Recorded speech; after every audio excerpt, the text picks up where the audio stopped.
Obudde bwa kumaliri n'enjuba mu kibuga Fort Portal etandise okuva ewa Nabikande era James Mugisha biri abalema akulira ekifo ky'awasuulibwa kasasiro atuuse ku mulimu gwe.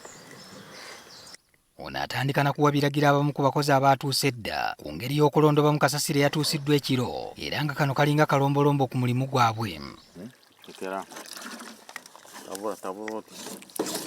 Lwakumulaba ng'asiiba mu kasasiro, omusajja ono alina digiri 2 nnambirira ne diploma okuva mu matendekero ag'enjawulo okuva ebweru w'eggwanga.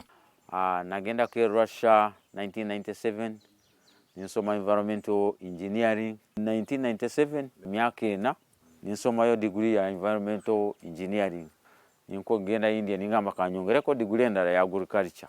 Naye along the way when I went Russia ninsooka ninkorako ki ninkorako solid waste management nsooke nkakasenti kasasiro eno gye nasoma yeri ne wano egenda kukola ki egenda kunkola eyo nasomayo Moi University nasomayo diploma solid waste management ye kasasiro ono woraba ne sewage nga bwoziraba ebyo byonna ndi mukugu wabyo.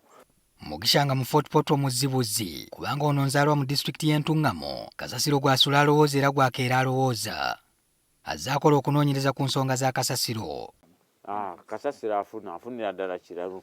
Kasasiro okozesa amagezi ekisooka nsomesa.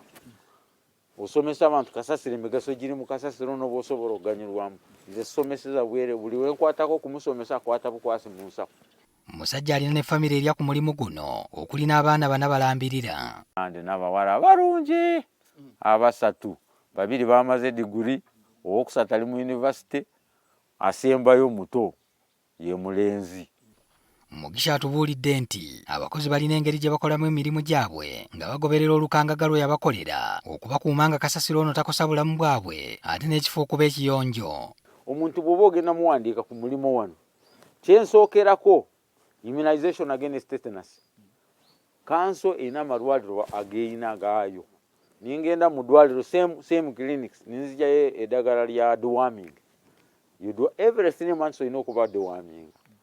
Omuntu yenna omuvubuka kasita abeera akola wano olina okumakinga sure nti amata bwe gaba tegaliyo mbagamba leero temukola oba okwata mu nsawo n'ogagula n'omuwa amata n'obafumba obuugi ne bateekamu n'anywa. Kati bw'amala okunywa wabeerawo gaasi ezigezaako okwescapinga kuva mu environment gye tubeeramu ya kasasiro. Kati ezo ziba zitalina tezigenda kumu affecting. Wabula n'ebisoomooza tebibulamu.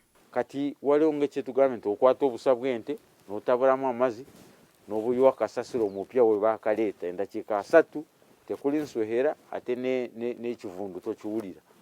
Ebyo kati ova wano n'ogenda mwamukama omugamba nti njagala kugula obusa akutunulira ng'omuntu aliko ekikyamu ku mutwe n'ogamba nti mani ono bwe tuba tumukoze tulina okukola compost analysis tukwateko maniyo tumutwale mu lab tumanye nti maniyo waffe we tukoze alimu content eyenkanawa twongerawa plus or minus kiki ekisobola okwongeramu n'abeera wakabi. Kati you meet a lot of resistance along the way. Nga tali wano abeera mu nnimiro ye ng'alima era ng'emigaso egiva mu kasasiro ono agimanya obuwoomi. Ame farmer ndi mulimi ndina amatooke ensuku muzita ensuku ndina ensuku z'amatooke ewaffe. Ndinayo n'ente. Actually I have almost ente nga 15 as of now. Mu biseera by'eddembe okumupiira sivaawo. Sente zo nzirya naye siira ku biiki. Njagala bumucomocoomo obwo ebivulo by'abayimba osisulwa mbeerayo naye n'emipiira naye ku mwenga osiriyo. Embeera ze ziraga nti omulimu gwagwagala ng'awava erinnyo era nga tajulirira.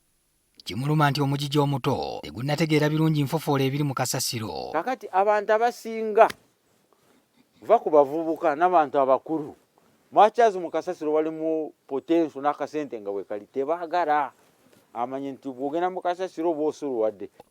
Bano nno naddala abatalina mirimu abawadde gaabwa. Abavubuka abanoonya emirimu abawoza emirimu yabuze tugende ku street kwekalaka ebitemuli magezi noonya omulimu gwa kasasiro ogye mu sente ogagawale nga nze akasente nkayina. Banda baka kabaka.